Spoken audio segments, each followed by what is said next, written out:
Hello guys. Welcome back to my channel, Writing Practices. Today, we are going to learn how to write a claim authorization letter. What is a claim authorization letter? A claim authorization letter is a formal document that grants permission to an individual, or entity, to act on behalf of another in filing, negotiating, and settling a claim.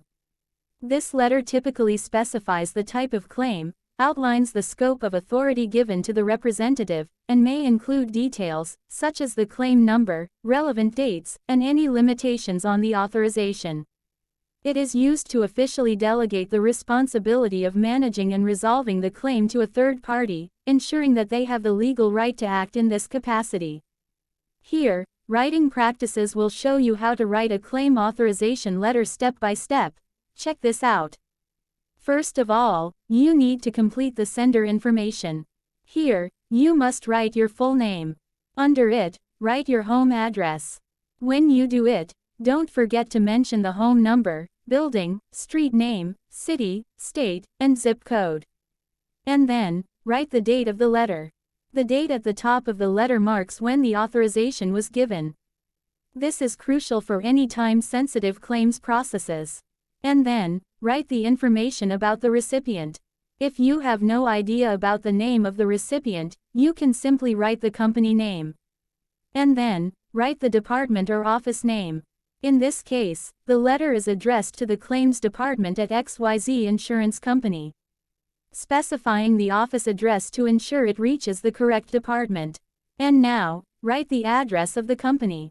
Mention the number, street name, city, state, and zip code. After completing these information, now you may open the letter with a salutation. Since you don't know their name, you may simply write, "Dear Sir or Madam." In the first paragraph, this is for introduction and authorization statement. If you see, the sender, who is Alex Carter, states his intention to authorize Emily Mitchell to act on his behalf. And when you state the reason why you are writing this letter, must also specify the policy number, to link the authorization to a particular claim. For example, you may write it this way. I, Alex Carter, am writing to authorize Emily Mitchell to act on my behalf, in processing and settling a claim, with regard to my policy XYZ 123. Mentioning the policy number will make the process easier and faster. And then, in the second paragraph, this is where you write about scope of authorization. Of course, you must make the limitations. Here, you can write them in bullet points. Just like in this letter, the writer outlines the specific actions Emily Mitchell is authorized to perform. They are including collecting information, communicating with the insurance company, signing documents, and negotiating settlements, providing clear guidelines for her representation.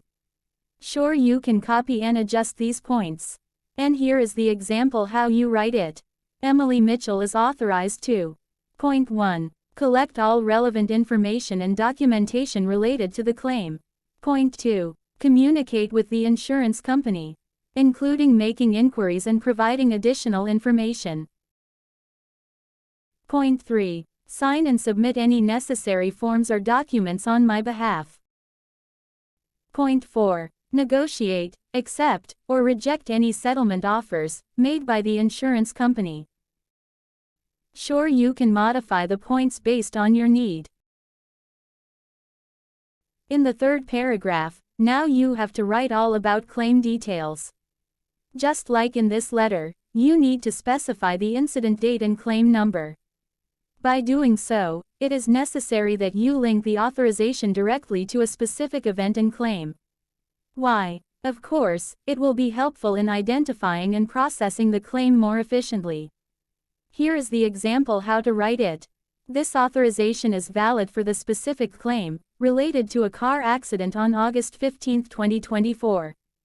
The claim number associated with this incident is C567890. In the fourth paragraph, this is where you write an acknowledgement of responsibility and decision-making. Yes, you must clearly state that you acknowledge the responsibility you are entrusting to the person you give the authority. And here is the example how you write it. I understand that by granting this authorization, I am entrusting Emily Mitchell with the responsibility to represent me in all matters related to the specified claim. Not only that, but you also need to clarify that the person has the authority to make decisions. Yes, ensure that the insurance company recognizes the person's capacity to act on his or her behalf. And therefore, you may write something like, "She is authorized to take any necessary actions, sign documents, and make decisions as required during the claims process." In the fifth paragraph, write all details about settlement authority. In this example, the authorization for Emily Mitchell to receive settlement funds and sign release forms highlights the trust Alex places in her and the comprehensive nature of the authorization. If you have no idea what to write in this section, you may simply copy this. I also authorize Emily Mitchell to receive any settlement funds on my behalf and to sign any relevant release or discharge forms required for the settlement. Yes, write something like that. In the sixth paragraph, now you elaborate the validity and revocation rights. Yes, in this letter, it is a must that you state the authorization's validity timeframe. For example this authorization is valid until the claim is fully settled, or until revoked in writing. And then, write also your right to revoke the authorization, providing flexibility and control over the representation.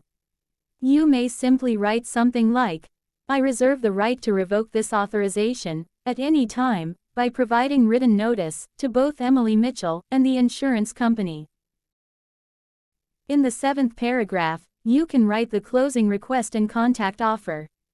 In this section, you need to express appreciation for prompt attention to the matter. And don't forget to offer your contact information, such as phone number and email address, for any required clarification. It means, you must facilitate open communication. And here is how you write it. I appreciate your prompt attention to this matter. Please do not hesitate to contact me at 555-432-1098, or alex.carter@email.com, if you require any clarification or additional information.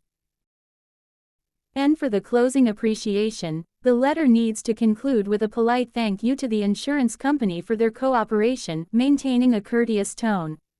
You can simply write, "Thank you for your cooperation." Finally, you can close the letter with "Sincerely." Add your signature, and write your full name under it. So, that's how you write a claim authorization letter step by step. I hope you find this video helpful. Thank you for watching, and see you soon.